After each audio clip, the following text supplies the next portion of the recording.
Welcome one more week to Dragon's Land. We are here with Charlie. Good afternoon, Charlie. What's up? Hey everyone, good to be back and let's go for another week of the ELF.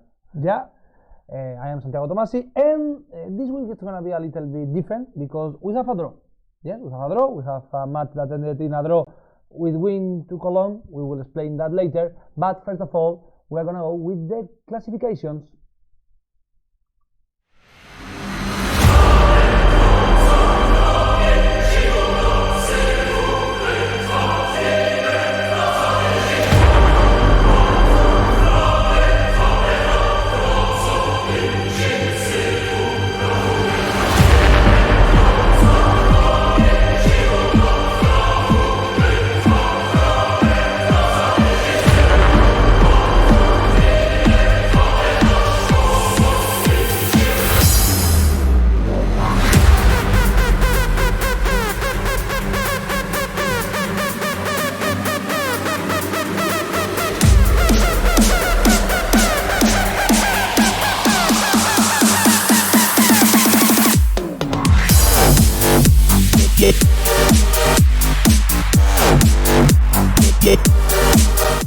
We're going to start addressing the Leipzig Kings situation. That the league is almost German, so I'm going to use the word kerfuffle. It's a mess, it's an absolute crazy because they have pulled out of the league, you know, that happened last week, and the league has a rule how the rest of the games are going to be scheduled. They have a score, a will score. First of all, every team that has played against them has the same score in the second game. For example, if Vienna won 35-0, Vienna won the second leg 25-0. Okay, but there are two exceptions.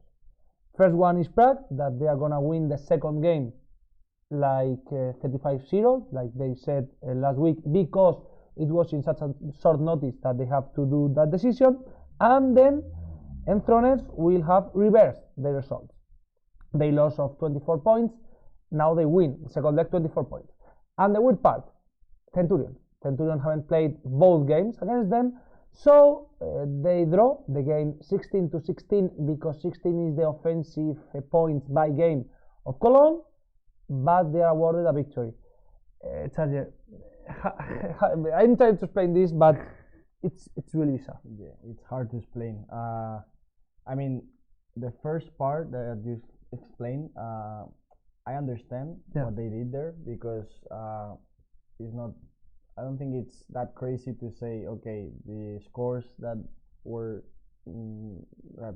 took part on the first game in between these teams, that's the scores that will keep up on the second leg.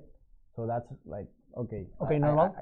With Enthroners, it's true that it's a little bit weird because they win with, but okay, that's it's logical. Weird, but then the Cologne part that drove me completely crazy when I read it.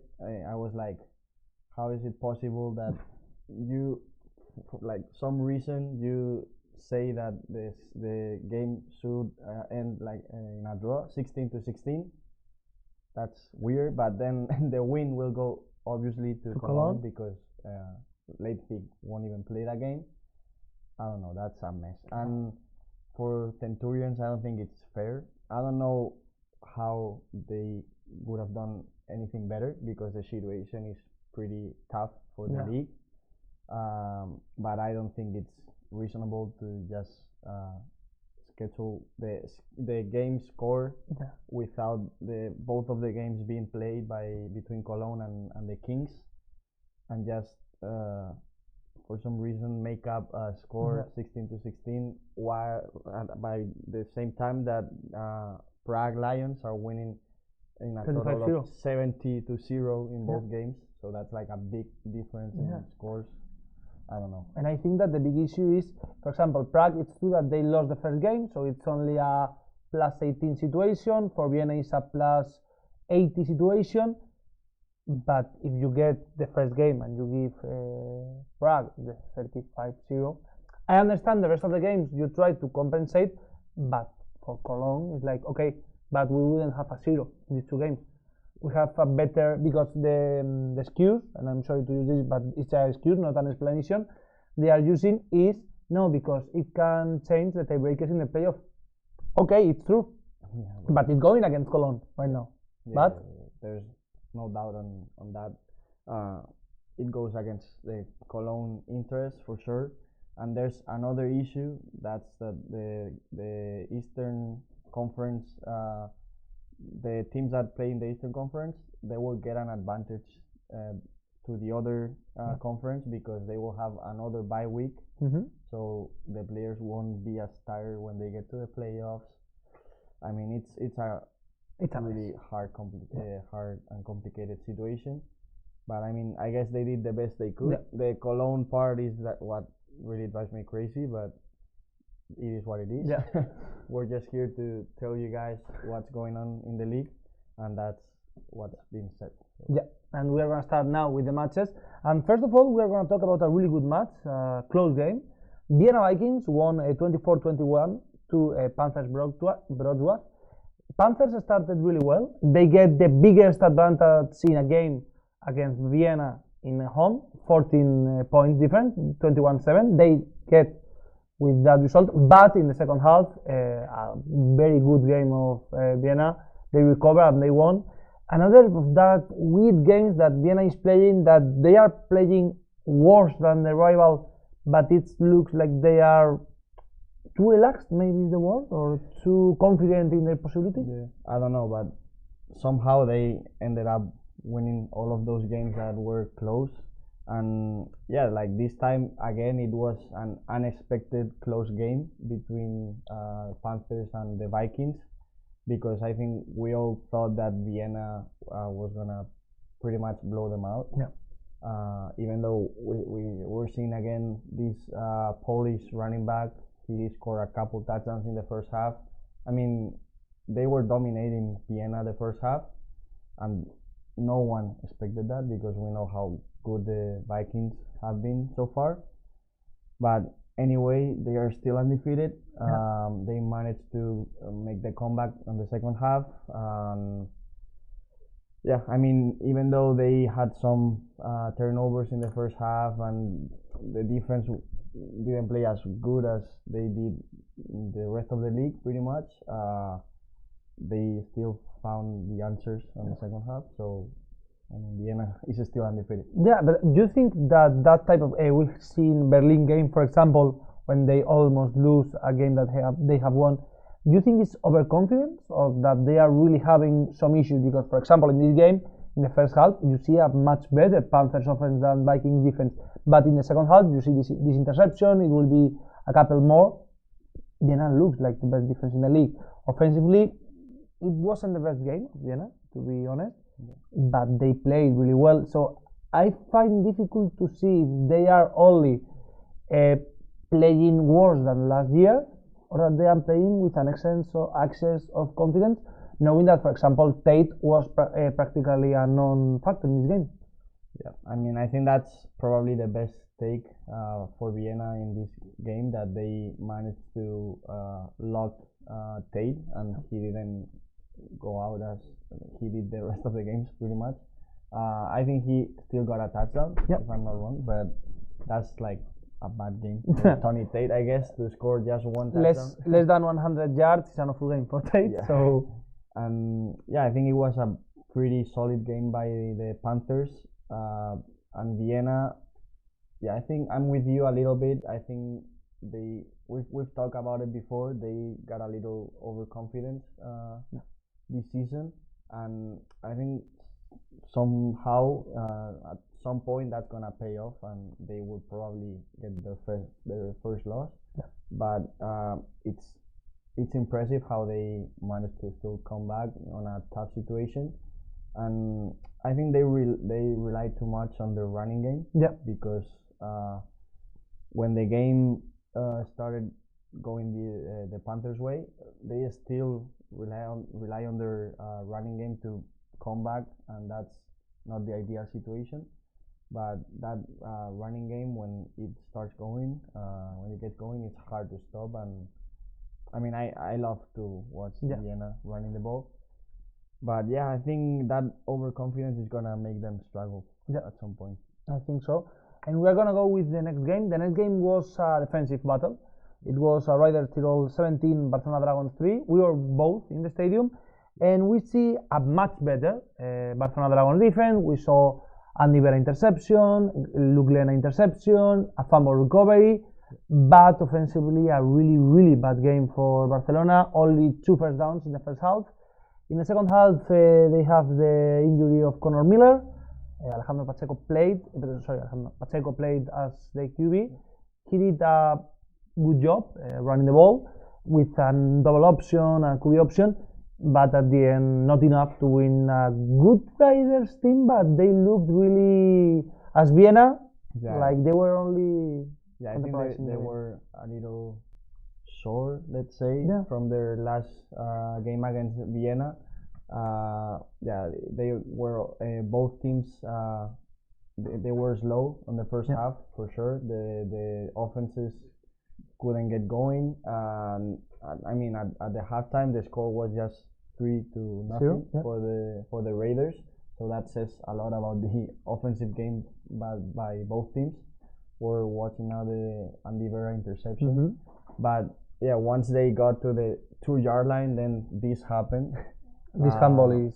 I think this play could have changed the whole game for the Dragons, because they could have gone into the halftime up in the scoreboard, or at least in a draw, or at least tied. Yeah, but yeah, they couldn't score when they were on the 2-yard line of Tirol, and then on the second half, Tirol they adjust some things in their offense.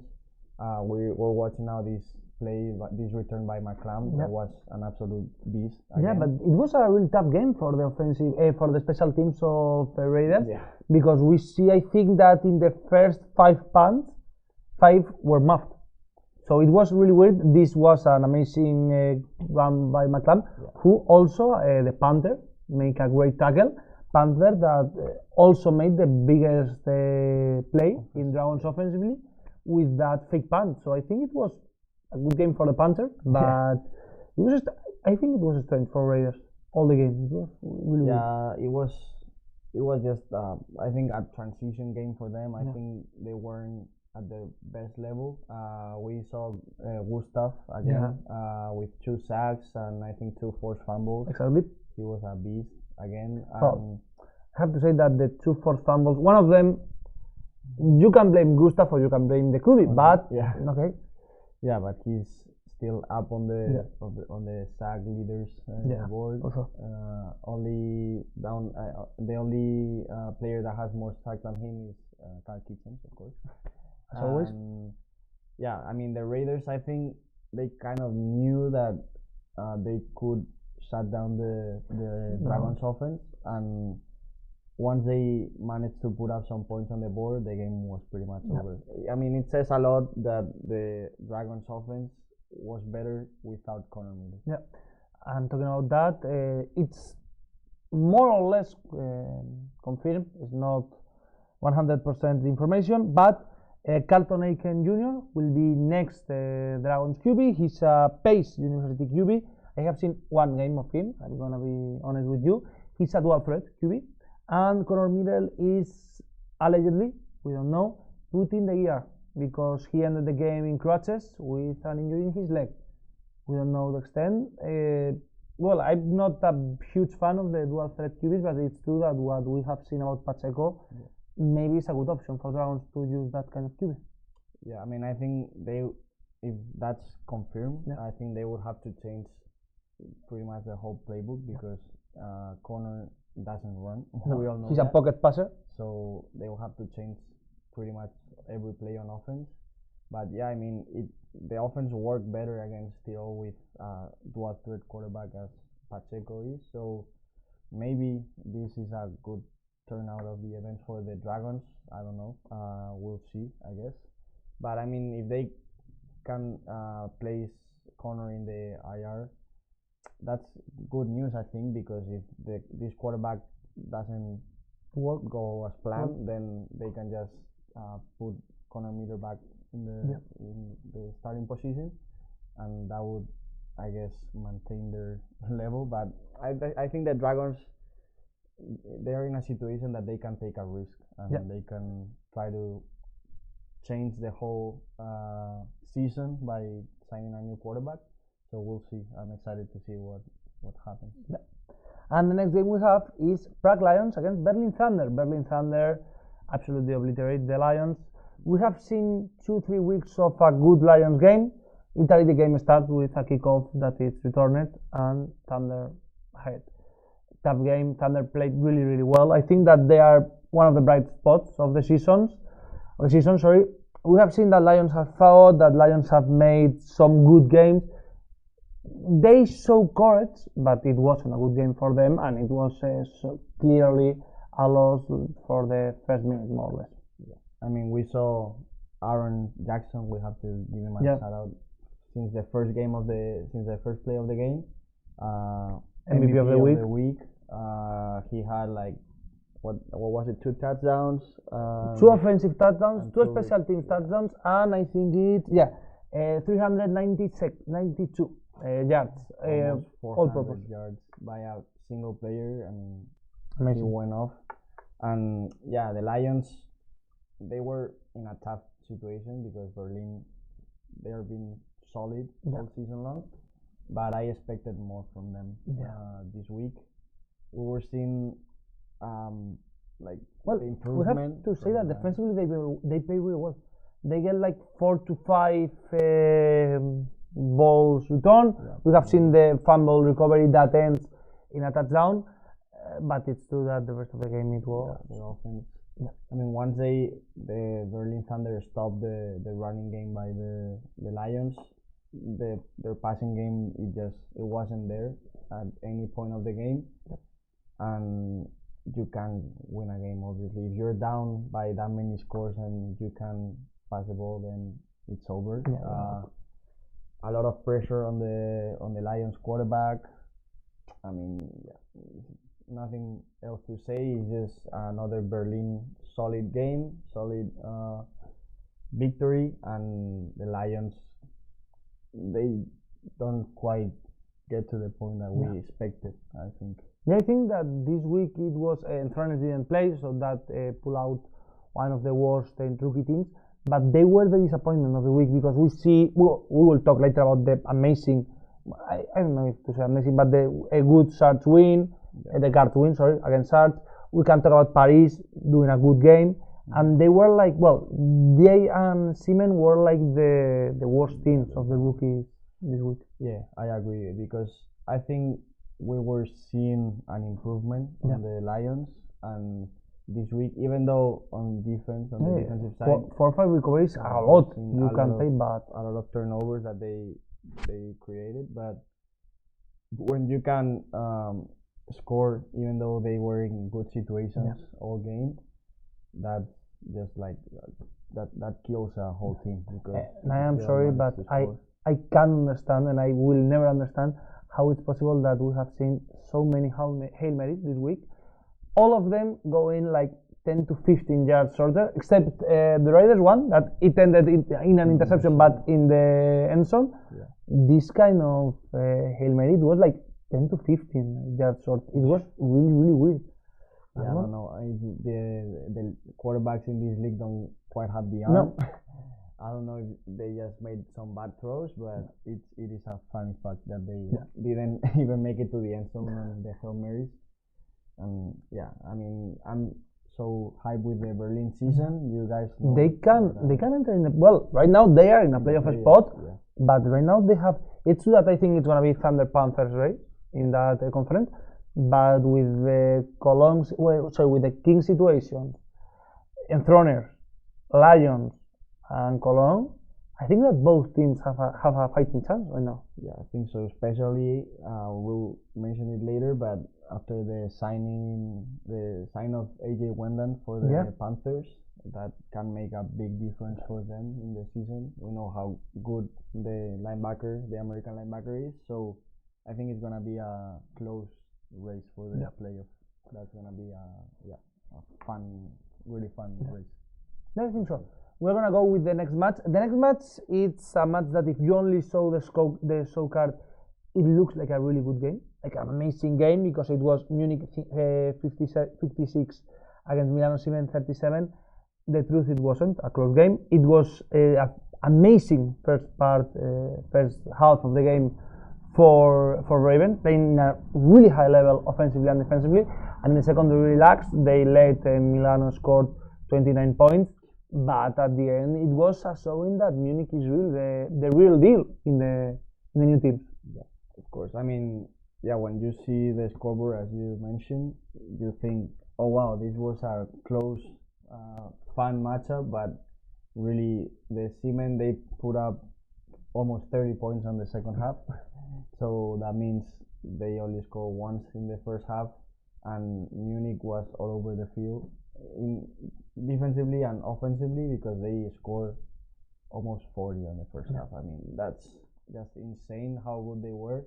I think they were coming off of a great game against the Rainfire, because on the last week they were close to the Dusseldorf team, and that says a lot about Munich, and they confirmed how good they are this week against Milan, because I think, like myself, I thought it was gonna be a close game. Yeah, honestly, I mean, Munich of course was the favorite here, but I really thought that Milano could take the win, or at least make a really close game. Yeah, but it really was a blowout from the Munich Ravens. We see, for example, this interception that is one of the best in the whole week. It was an amazing hand to avoid the pass, and after that, an amazing run for the other player. I think that this kind of victory puts Munich in that spot of fighting chance of playoffs. Milano, we will see next week, because they have a really tough game to play against guards. But I think that it's a little bit where they are. Right now they are fighting against dragons, against guards, but they are really far from the playoff spot. Yeah, I'm with you, Milano. Even though we've said that we like how they play, especially offensively, because on defense they still gotta work a lot there. But offensively, we like the Siemens a lot. But I mean, Munich, they are on a whole different level right now. I see Milan on the bottom half of the league for sure, and Munich right now, I think it's not crazy to say that they can make the playoffs. I mean, especially after Stuttgart's loss this week, we don't know how Stuttgart will recover after this loss, and Tirol, they got 2 losses already, so I mean they can get there on the fight. So yeah, Munich, I think we all love their offense. That Irish running back, it's amazing. It's crazy. One of the best players in the league for sure. And yeah, they just play good football. Yeah, I'm totally agree with you. And now we're gonna go with the closest game of the week, and I don't know if it's the last blow against Hamburg, but it's true that the playoff chance are pretty slim. They started really well, 14-0. A good start of the game, good passing. Galaxy started with some offensive difficulty in the comeback of Sullivan, but second half comeback. Frankfurt won in the last second with a field goal that did approximately of 15-17 yards, so it was a really close one. Good game, good victory for Frankfurt. They enter 5-1. Hamburg drops to 3-4. It was a good game from Hamburg, from the defense of Hamburg especially, but in the second half they couldn't handle that Jacob Sullivan offense, and a comeback and a throwback to the first game that we have, the elbow. Yeah, for sure. I mean, the Hamburg, they played really good defensively, especially the first half. On the second half, I mean, I think it's not a bad game by the Hamburg defense either, because to have Frankfurt scoring 17 points against your defense in the second half is not a bad game.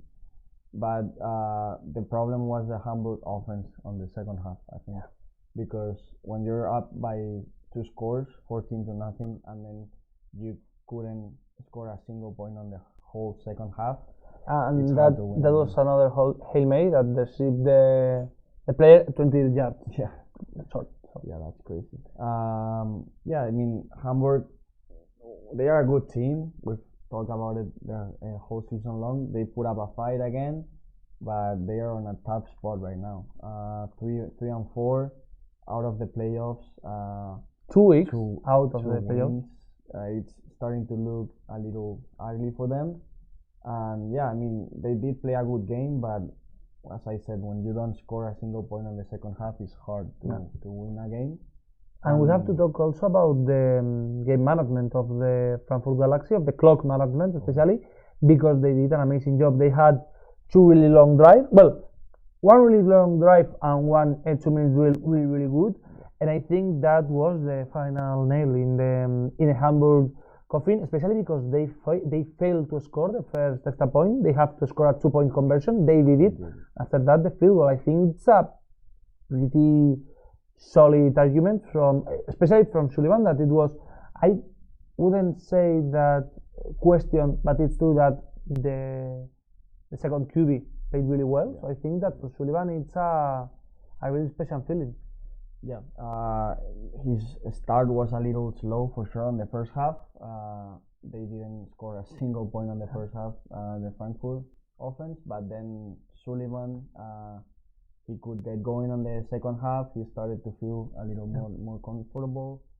He had a little more time on the pocket, and we know how good he is avoiding pressure, moving in the pocket. So yeah, he had a great second half, and he could lead Frankfurt to a really important win.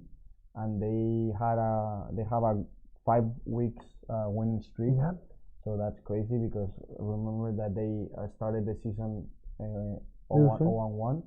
So now they are 5-1 and they are in a great spot to enter the playoffs.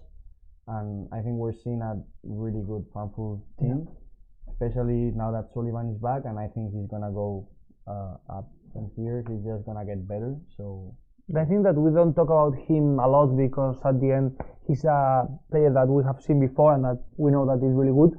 But Horn did another great game, and especially not in a statistical way, but just in the key moments, in the clutch moments that we will talk. He played really well, and I think that this win for Galaxy is not only the 5-1, the 5 wins in a row. It's a sensation that you have only lost to Reign, that it's like losing to the best team in the league, for sure. And you are making progress every week. I think this game, it was that kind of game that if Hamburg win, it would be huge for them, but it wasn't so difficult for Frankfurt to accept. Yeah. And winning this game is like, okay, for example, the Saka in the 2:30, it was, and then the kickoff. I think that it's an amazing game for Frankfurt, and I think they now have high hopes for sure about their season. After that first loss, and then we saw some close games last week. They almost lost, and we were thinking Frankfurt is not up there with Rainfire, Vienna Vikings, but after this win and how good they looked on that second half against the Sea Devils, I can see them fighting for the championship. The best teams in the league. So that says a lot about the Frankfurt team. Props to them. And then we go to one of the closest games of the week. We have been really tough with Paris in the last weeks. They have underperformed what we expected from them in the start of the season, but they played really well against Rennes. They go up 14 points in this game played in Paris. In the end, they lose 25-37. But I think that we have to talk a lot about the offensive line. It's true that Alejandro Fernández La Rubia did 2 sacks. It's true that Zach received hits, but it was much better than other weeks. And defensively, the first half is really good for Paris. The second, no, but we have seen that Rennes is probably the best offense in the league. So I think that Paris saw a really good improvement. Yeah, for sure. I mean, that defense is starting to look good finally. After a lot of games that the other teams score a lot on the Paris defense, this game it was hard for Rainfire. I mean, the best offense in the league for sure. it was hard for them to put up points on the first half on the scoreboard. So that says a lot about the Paris defense. We saw them making big plays all over the field, and then the second half is just you can't stop Rain for the entire game. Especially after Tunga is back. It's not just the passing game, but also the running game for the Fire. And when the defense focus on Tunga and try to stop the Rainfire run game with that really good offensive line and Glenn Tunga, that's when Adrian Clark, right now for me the league MVP, starts tossing touchdowns to all of his receivers, and it's really hard to stop the Rainfire offense. Adrian Clark, he scored 5 touchdowns this week, and also he gets 12 players that have a receiving touchdown from Adrian Clark. Obviously, the leaders of the league, the team that has fewest is guard with only one, Silas Nasita. So to compare the two offense and the defense, and I think that when we talk about Paris, like in I wouldn't say a bad way, but in a disappointing way, I think they are almost out of the playoff. That's true. But this is the kind of game that we expect from Paris. A tough team, a team that moves really well the ball, a team that with Chuck Edwards, with Kyle Sweet, with Bertelin, with now Evans in the offensive line as an offensive tackle, they are improving, and I think that at the end you can lose. You will lose against Rain if you are not Vienna or something like that. But this is the kind of game that we expected from them. So I think that we have to be positive. And on the other hand, about Rain, how do you stop them? Because we have seen a really good Paris defense, but at the end of the game they couldn't match up. And neither could their offense, because Rain, we've talked about their offense, that how good they are, but also their defense with La Rubia, with Omari Williams. We know how many playmakers they got on defense as well. So Rain is looking unstoppable again. But shout out to Paris, because they put up a fight, a real fight for sure. And I didn't expect it, because the first matchup between these teams, it was an absolute blowout by the Rainfire. On the first half of the game, it was already decided. But this week, it had they made Rainfire go until the fourth quarter, and they made them do their best to win the game. So that says a lot about the Paris improvement. And once that defense starts playing well, like they did this first half every game, and with that offense, with all the playmakers they got, I think they can beat pretty much everything. Maybe it's too late this season, but at the end we have seen what we expect from Paris, so I think it's positive.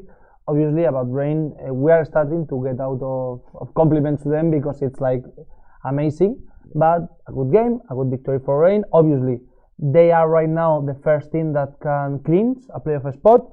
For that, they will need 2 wins and 1 loss to Frankfurt. So it's probable. We will see. It's not. It's not gonna take long for exactly to clinch the playoff spot. And now we are gonna go with the last game. And this game I cannot explain. I'm gonna be honest. Not because I cannot speak English, that also, but 31-13, Helvetic Guards won. Their offense did less than 200 yards again. They did a really bad game, offensively, but they won. Why? 4 interceptions, 1 fumble recovery. Everything, the 3 of the 4 interceptions were in the last minutes of the game. Guards 2 victories in a row. The game is madness. If you haven't seen it, please watch it. I don't understand this play. I don't understand it also. What in the blue hell was that? But they won. They won with 2 persons in the line. They won scoring field goals. It's funny that I've seen Silas Nasita talking after the game, and he said, "Oh, it's great to have another teammates scoring points and making plays, because so far it was me, the only one that was putting up points." But don't get mad, Silas Nasita, but you're still The only player that only can score, player yeah. that is scoring on that offense, and it's just the defense who's Well, keeping up. and we're gonna say props to the kicker because he scored when he had to score. Yeah. But yeah, The kicker had a great game, but the offense, even though they score 31 points, which is crazy for the guards. but I think. Well, some of the points were by the defense. But I'm just starting to think. I don't know how many points did the offense score. I know because, for example, two pick six by the defense, and then the kicker. we have two field goals. They pick two because they did a pick two that it's something amazing. They did this run that it's true that they score offensively, and after that everything was pick six. It's like you cannot, if you haven't seen the game, you cannot explain it. And if you have seen the game until I don't know the third quarter, you cannot explain it because you see here 15-6, good pass, guard defense can cover, 15-12, that it's 15-13 after the kick. It's a game that you should win. Yeah. And you lose it. Yeah, I mean, Weinreich, we're seeing him right here.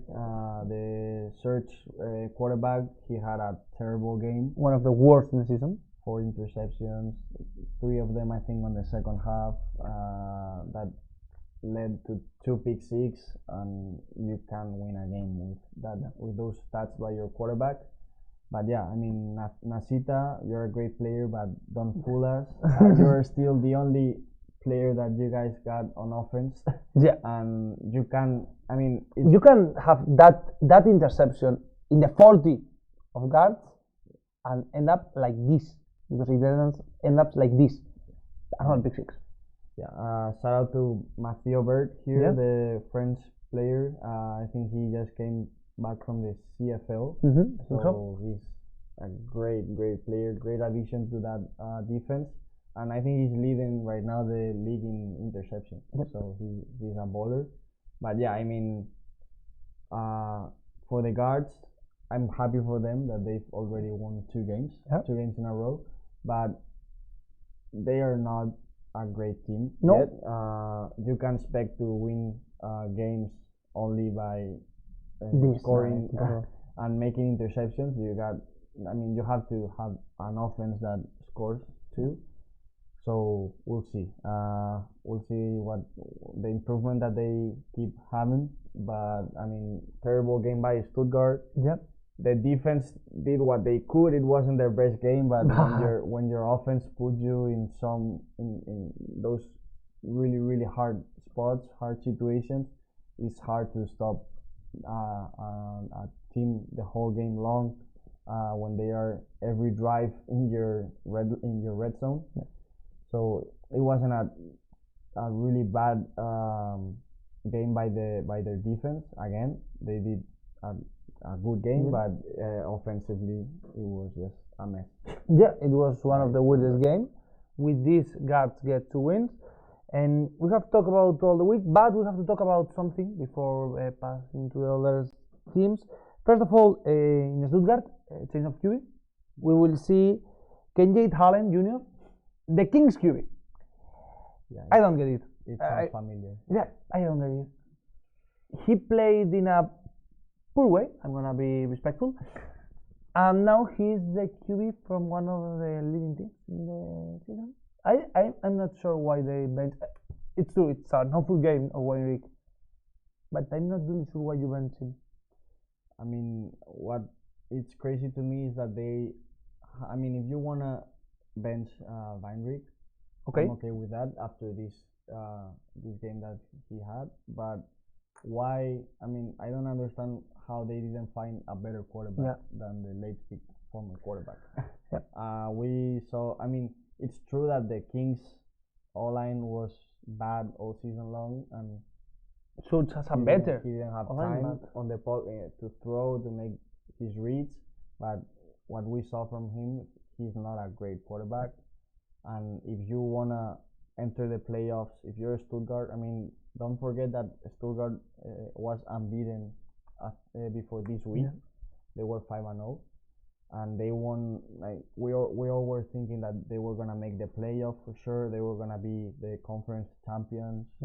And right now, their whole season can change on a be like it's crazy how the chain of the events have come to Stuttgart. We'll see. Maybe this quarterback, when he switches teams, he goes completely crazy and he starts to score touchdowns in all kind of ways. But it's hard to think that that's gonna happen. They will rely on their defense for the whole season for sure. But I mean, if you wanna win the championship and you wanna be a playoff contender, you have to have a good quarterback. Yeah. I think. Exactly. And after that, the other big free agency new, well, technically free agency because Kings have disappeared, is AJ Wildland, the best player of Kings, goes to Panthers. I think that a really good move for Panther Broadway. I mean, for sure. He's one of the best players in the entire league. He's leading the league in tackles by like 40 tackles or 30 something tackles, and he's missed the last game, so that's crazy. I mean, he's a tackling machine, and he makes sacks, he makes interceptions, he's all over the field. I'm happy that he didn't end up in Vienna or Reign, because that would just it would be impossible for the other teams to beat those kind of teams with Wendell. But I think the Panthers is a good spot for him. Yep. And it gives Panthers hope for everything this season. Yeah. Because with that offense, with Tony Tate, with the running game that they've been having, if you have a strong defense, I think they can pretty much compete against every team. Yep, I think so. We're gonna go now with the games from the last week, from the next week, that we're gonna have a really good games.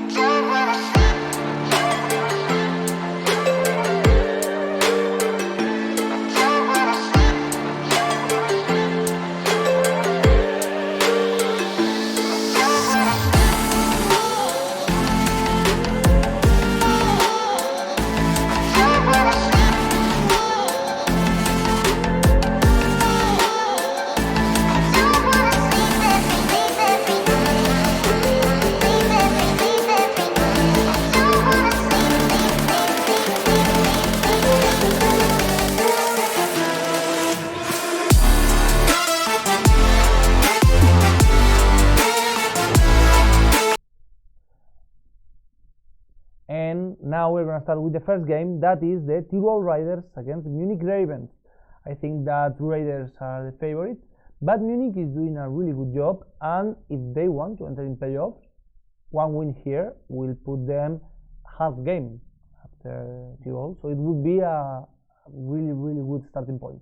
Yeah, it's a must win for the Ravens if they want to enter the playoffs, and I think it's gonna be a really close game. This is one of the best games of the week for sure, and it's hard for me to pick a winner, to pick a side. Yeah, I mean the Ravens, they've been so good the last couple of weeks, and the Raiders, we saw them struggling a little bit in Barcelona. Yep.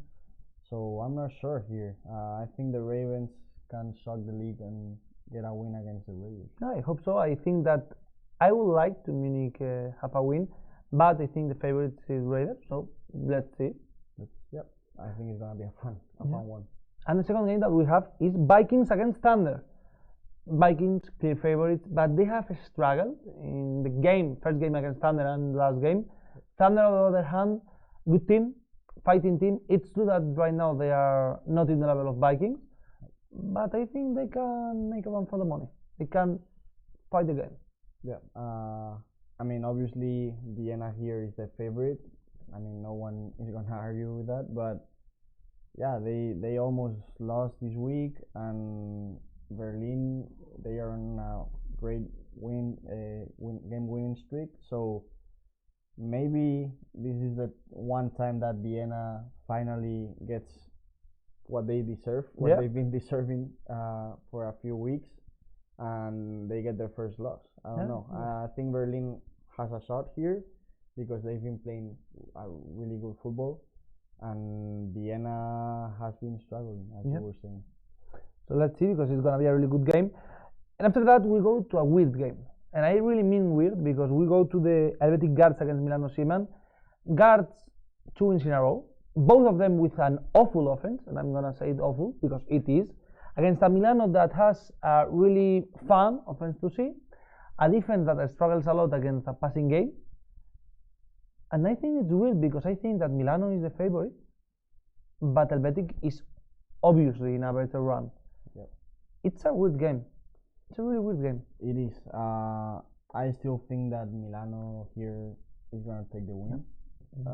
But I mean, yeah, Helvetic, they are right now at the best point on the whole season for sure. 2 wins in a row, and when you're the Guards here and you think, okay, we've won the last 2 games and we're facing the Seamen right now, I mean, we gotta go for the win. Yeah, of course.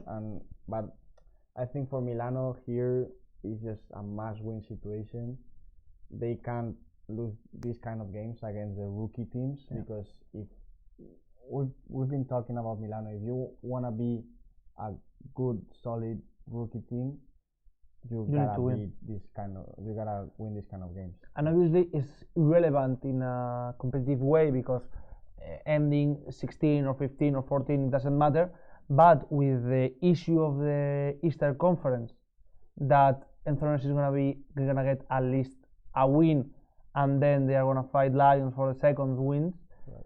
You need to win to not be the worst team in the league. So it's a tough situation. Yeah, for sure. But I mean, Milano, I think this is gonna be a close game, and we're gonna see a good Guards defense against a good Milano offense. Yeah.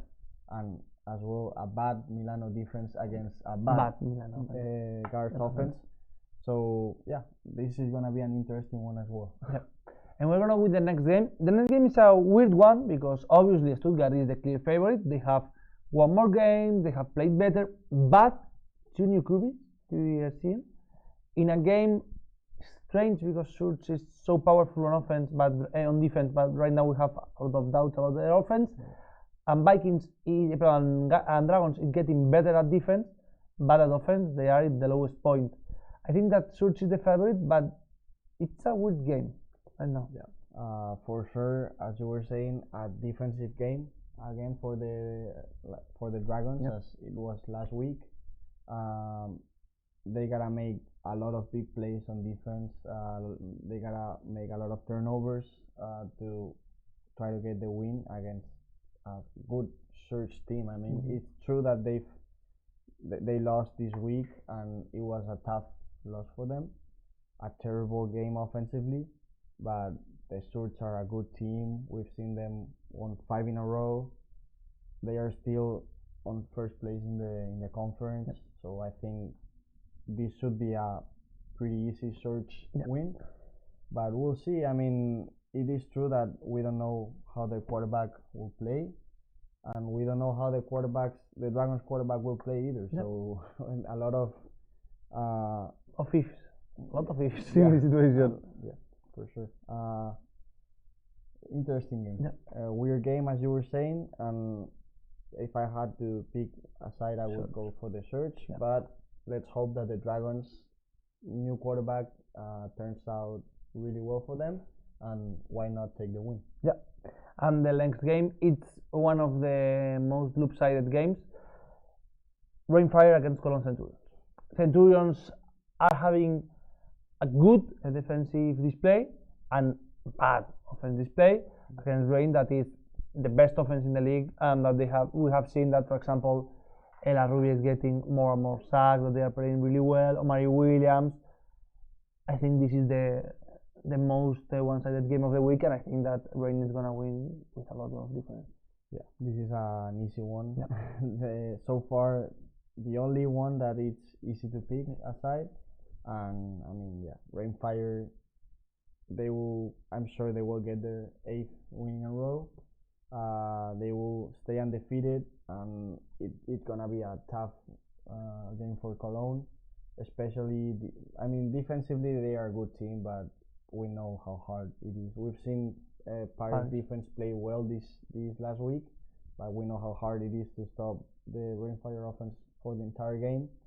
And as you were saying, the Rainfire defense keeps getting better, and that's gonna be a problem for the Centurions offense. So yeah, this one is an easy one for us. And now we're gonna go with the game that we are gonna set, that is the game of the week. And I really mean it in a different way. It's the Fenerbahce Thorns to the Prague Lions, obviously the two worst teams in the league. But I think that this is a game for not being the worst. It's like the Elf Bowl, not to be the worst bowl. Yeah, the Pride. The Pride Bowl. The Pride Bowl. I think that Prague is better right now, but the last game was awful. Yeah. And in Throners, they are having really huge offensive problems. But it's true that they had a new QB last week, and that they could train this week with the bye and next week with him. Lions is the favorite, but I think it's gonna be a close game, and it's gonna be really fun for those that follow the league and we see all the games. Yeah. It's that kind of bad game that is gonna be fun game. So I go with that. Yeah, I agree. I mean, both teams would be desperate for getting the win, and we've seen that all the Enthroners games and all the Lions games have been fun to watch because all of the chaos that ends up in the games. A lot of turnovers for sure. I think it will be a fun matchup, and I mean it's their time to get their first real win, and they will for sure fight till the end. So this is gonna be an interesting one. And as you were saying, I think it will be fun to watch. For like as we were saying, all the turnovers and all the crazy stuff that will happen there. Yeah, totally agree. And the last game, it's an interesting game. Paris Musketeers against Frankfurt Galaxy. Obviously, Frankfurt is the much better team because they have a better record. But we have seen a lot of improvement from Paris. They played well against Rennes. They are starting to click up in the offense and in the defense. I think that Frankfurt is gonna win, but I think it's gonna be a close one, and we are gonna see a good Paris team. Yeah, I mean, I don't know if I'm with you here, because if Sullivan plays well and he plays as he did the second half against the Sea Devils, I see the Frankfurt team winning. But I might go with Paris here because of how good they've been the last few weeks. They've been improving a lot. They played Rainfire, who is the best team in the league so far, and they were up there with them for the first 3 quarters of the game.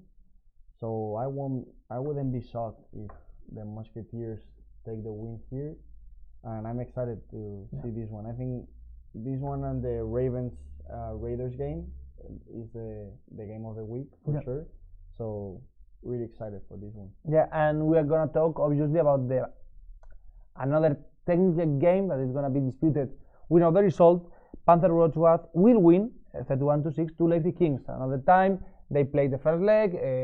Panthers won 31-6, so we will have another 31-6. Nothing more. And I think that could be all for this week. Thank you so much, Sergio, for being with us. Yeah, thank you. And thanks everyone for watching.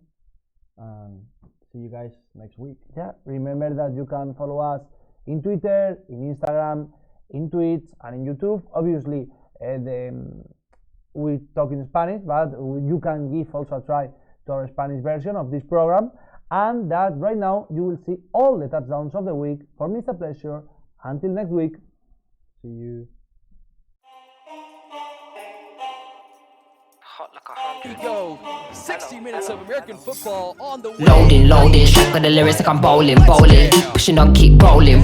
Didn't wanna listen, but I told him one more time. Your favorite MCs, bronze or silver. These raps here are golden. Cards on the table, there's no folding. Spit bars at the club, zoning. TikTok come to London, get ripped off. Man get pissed off when I start lift off. Sweet like flavors, cookie and biscuit. Round here, yeah, the bars I get ripped off. Picked up my song, yo, every time I tripped up. Little pedicure, the big rock. Me and my G's doing everything. mix up. Full circle, that everybody linked up. That's irrelevant, memory like an elephant. Keep it hard, but you know that it's elegant. Get mad, but always benevolent. Always moving up, just leveling. Constantly telling and rhyming, riddling. Cycle through these streets, I'm pedaling. Hibernating and boom, she's back again. Oh, cause a little fire on the track again. Turn the music up, vibe like an icon. Icon, icon, yeah, if you want buff, we can go psycho. Psycho, psycho, head to head, bar to bar, turn a mic on. Mic on, mic on. Turn the music up, vibe like an icon. Icon, icon.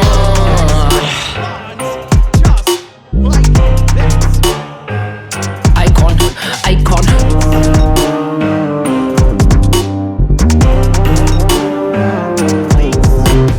Yeah, it's clear, it's evident. Yeah, I don't mind, I'll do it for the hell of it. Yeah, elevate bars, I regulate. Yeah, UK, we up the tune, just meditate. If we didn't get it by now, then it kinda late. Man thinks he's a bad man, but he's kinda bait. Live every day like it's my last celebrate. Mind on the task, we calibrate.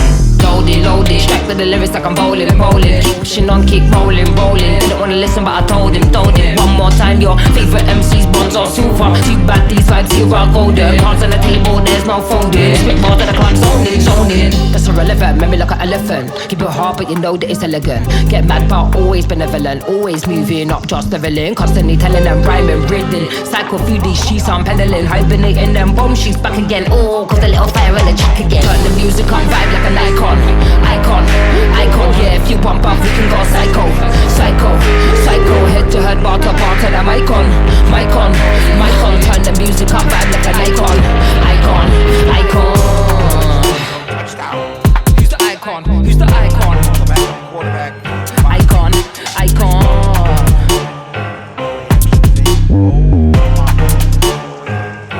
Who's the icon? Who's the icon? Icon, icon.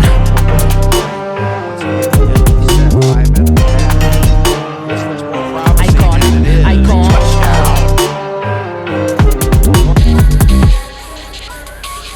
Sullivan just gets it out of his hands quickly to Shum, and he does the rest of the job.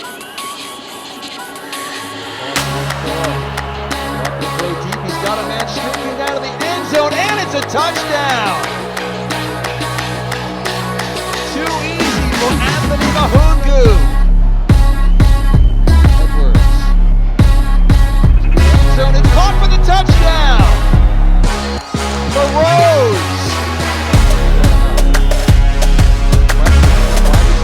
Might work to Patterson, and work it does for 6.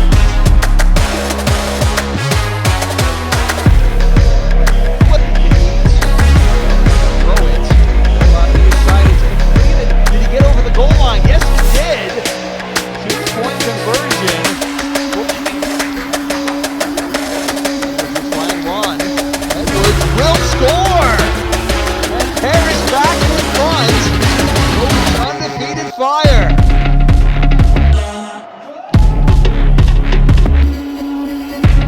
That is a scoop pass complete for the touchdown up the middle to Tim Sauerland. The wide receiver screen to Mahungu, and he will go waltzing into the end zone, and the Fire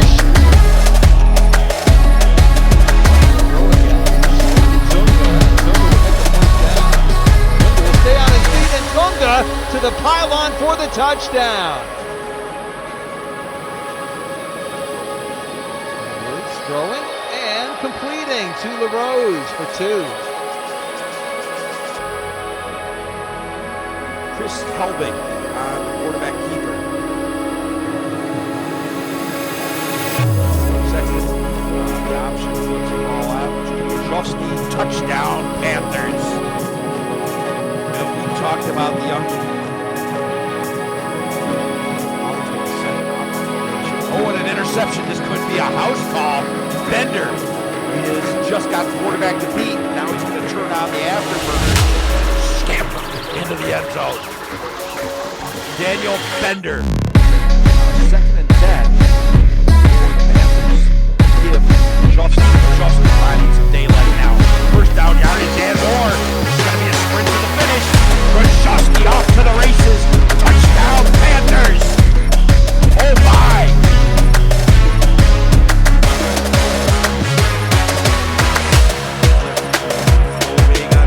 Touchdown.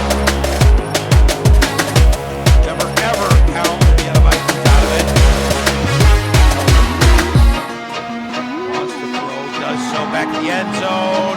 Weston Card, touchdown.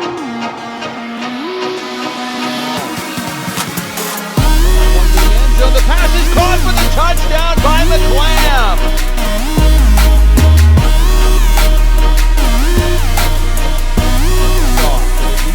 Into the end zone for the touchdown goes Hasselbanter. Has to be in the right position here to his right. Lehigh snap locked towards the end zone, and it is caught for a touchdown by Snelly. Get outside the number, stay on his feet, and he's gonna get on his feet and run in for a touchdown.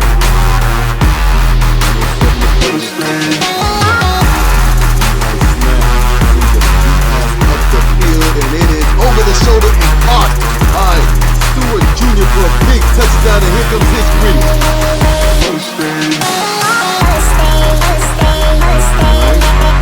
And it is intercepted. Look who it is. Pick up the phone. It's a house call. Maceo Bears. Touchdown. Pick 6. Nova in the shotgun. See up his left hip. And Nova's keeping it. And he's going to run in for a 3-yard